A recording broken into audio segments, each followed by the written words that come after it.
turn on the heat. With men who mark fate at the wheel. They continue in any condition. It's every man for himself. Number 10. Harry Gant has been running super strong all day long in that Skull Bandit, and he's second place, just 60 points behind Terry Labonte. He needs to be out there. Trouble. On its roof, Jerry Bowman's Ford. Lake Speed spins around coming down the backstretch, and he pounds into the wall and slides, just misses Bowman's car. Jerry Bowman, the slight young driver from Aberdeen, Maryland, has put that thing on its head coming down the back straightaway. And he looked like he was the only car in the accident. I really can't imagine what happened. He's crawling out, Mike. Looks okay. He has turned turtle in that Ford and scampered out. He looks to be okay. He's walking away, no problem. And there it is. It's already over by the time we see it. It looked like it just got out of shape in turn 2 and just climbed up the retaining wall. You know, as I mentioned when I took the people around the racetrack on that ride earlier, Mike, as you come off that second turn, if you get a little bit too high, it's like that wall reaches out and grabs you. And what happens is if that right front tire climbs up on the wall, it will literally just roll the car right over. And the construction of these cars, fellows like Banjo Matthews, Hutcherson Pagan, Richard Childress, Mike Laughlin, safety is really their #1 concern in building these race cars. Number 9. Number 21 Bonnet closes on Bobby Allison in turn 4.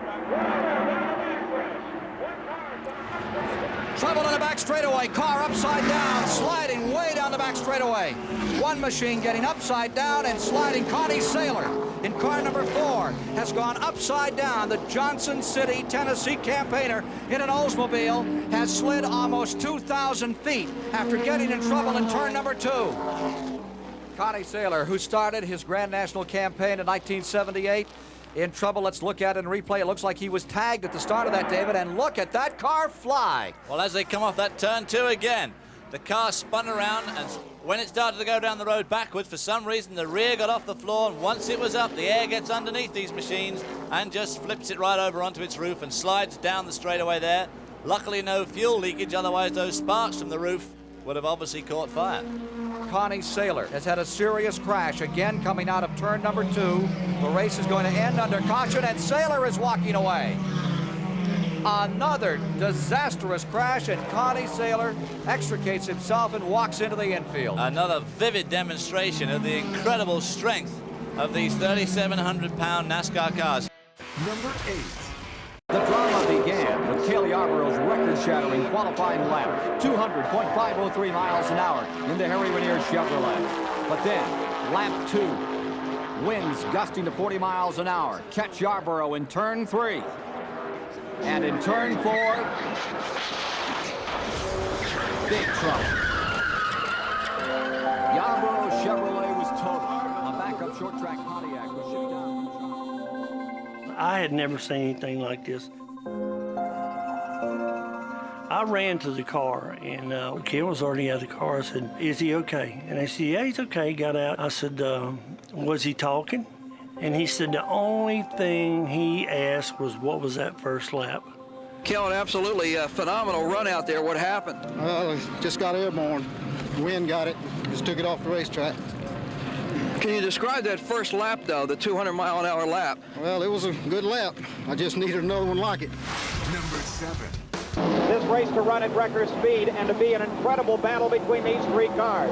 They have all tested one another back and forth. We've got trouble in the first turn. A bad accident. Gene Glover's number 71 car flipping end over end. The other car, Jarrett, car number 8. Jarrett unbuckling, now climbing out of his machine. No movement on Glover's car. And Jarrett is hurt. He falls to the ground, rolls over. Still no movement out of Glover's car. The fire crews are on the way, though there is no fire on either machine. That white vapor is steam coming out of Jarrett's engine. But Jarrett is lying on the ground. He's not moving a great deal. He might be seriously hurt. Looking at it one more time, there is Glover. He is spinning, and Jarrett just hits him right square center in the back of the car. Now Glover goes upside down once, continues rolling upside down a second time. Jarrett's car is just slowly sliding along the racetrack. A pirouette out of Glover's car, a third time upside down. It's going over again and again. The fifth time upside down. And finally rolls to a stop right side up. Both drivers badly shaken up. An incredible accident here in the closing laps. And the yellow flag is now out, the pace car out on the track to pick up the field. And it has trouble. Jeff Bodine has slammed into the pace car. So 2 accidents, one involving the pace car here at Charlotte Motor Speedway. The yellow flag is out, just a few laps to go to the finish. We'll be back. Number 6. Smoke was blowing through the floorboards of the O2, coming up by the shifter and really bothering him. He wasn't getting burned, I guess, so much as he was having trouble with the fumes. Well, they were spraying water in the car. I'll tell you, sometimes it's good, sometimes it's bad. But when you do that in a hot car... Oh, we've got trouble in turn 1. Look at that, 2 automobiles. That's Dale Earnhardt in the Wrangler jeans machine. As you can see, oil pouring out of the rear of that car. Earnhardt got into it with Tim Richmond in the Stacy pack number 2. And there's Earnhardt. He's okay. Earnhardt being helped by Tim Richmond coming across the track. We see Earnhardt making his way toward the ambulance here at Pocono International Raceway. Number 5. And trouble. Oh, we have a car upside down, rolling down the racetrack. That's the number 48 car, driven by Greg Sachs. Looks like also Lake Speed. Lake Speed also involved. Greg Sachs' car on its top. However, we can see movement inside the cockpit. We believe there's a small fire burning in the engine compartment. It looks that way on top of the engine. And there we see Greg crawling out from the car. Yes. Atta boy, get out of there. Atta boy. Oh. So that's always good to see the driver come out after a crash of that sort. He doesn't have a helmet on. Well, he had to take it off because of the radio. To climb out. Now he wants to go back to help Lake Speed to see if Lake's okay. Checking on him. He pulled his helmet off to this in because the radio. In turn number 1, and again, we're going to be delayed considerably because the wall has given away once again. Wow. Okay, let's take a look at what did happen.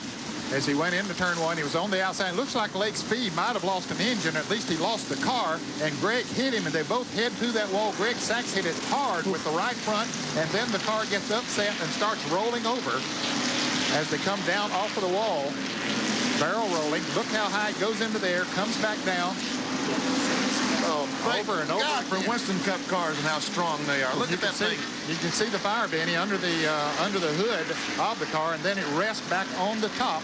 And as we saw, then Greg Sachs was able to crawl out of there.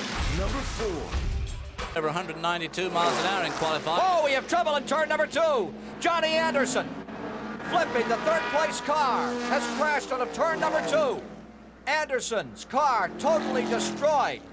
You could see his arm out of the car as the car was rolling side over side. Caution naturally on the track. And the Harry Hyde car at more than 190 miles per hour has come unglued in turn number 2. Well, it's absolutely incredible how a car that weighs 3,700 pounds can just fly through the air like a leaf. It just hit the grass, tripped over something, turned itself over, and then it all hell broke loose. It rolled, went end over end, and as you can see, he's come down upside down. Trying to extricate Anderson from the car. Here's David Hobbs. Well, they're coming off turn 2. They're just turning into a strong headwind and lapping that slower car, which is upsetting the air. Anderson just gradually loses control. The back of the car comes round, hits the grass, and lifts the inside. And once it's up, the air gets under it and just lifts the car in a reverse roll. And then it starts to roll a front roll. End over end, crashing down onto the roof. Savage series of sidewinders ends the hopes of John Anderson to qualify for tomorrow's Daytona 500. Totally destroying a brand new car, first time out. Anderson is all right. Johnny Anderson is walking away from that disaster, David. Well, he's a lucky man, I tell you. That's one thing about NASCAR cars, they are incredibly safe. This is number 3. Oh, trouble. Ricky Rudd slamming toward the wall. Crashing, rolling over.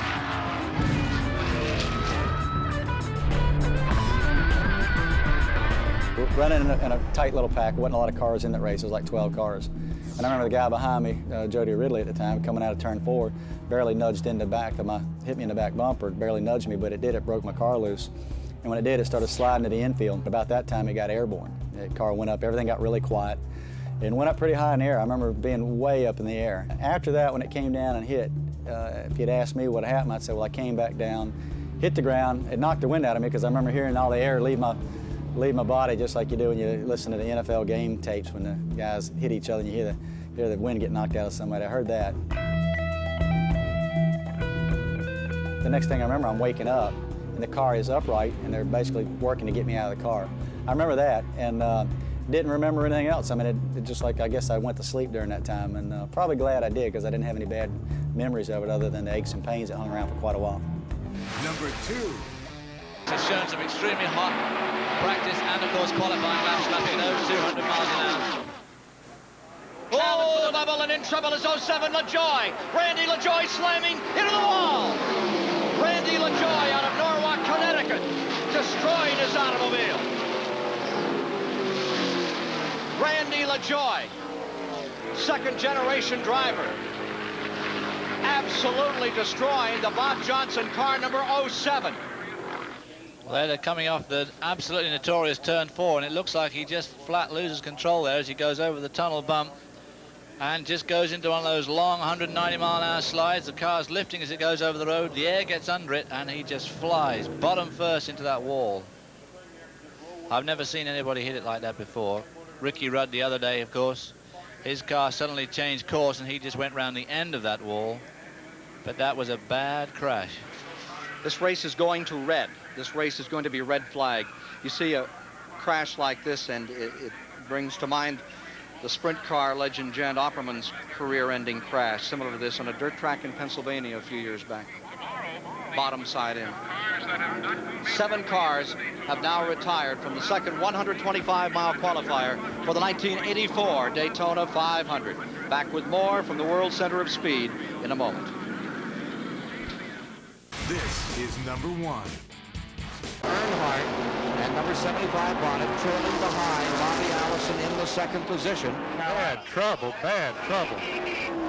Okay, a terrible crash. Richard Petty's car has turned over 7 or 8 times coming off turn 4 and was just struck by another car. It's one of the most violent accidents we've ever seen.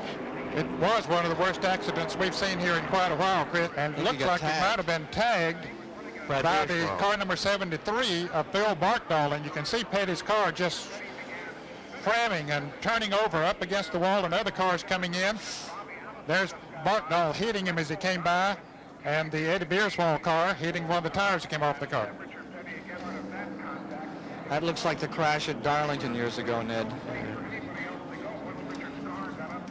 That's the fuel cell that has come out of Petty's car. It was broken loose. It's amazing, you know, that with the fuel cell ripped out of the car, there was no fire. That shows that the safety precautions built into these cars by NASCAR are really working. Here's the latest report on Richard Petty. He has a broken right ankle, is in stable condition, and is being taken to the Halifax hospital. The other drivers involved in the incident, Alan Kowicki, Phil Barkdahl, Eddie Beerswell, Brett Bodine, and A.J. Foyt, have been released from the infield medical center here at the Daytona International Speedway.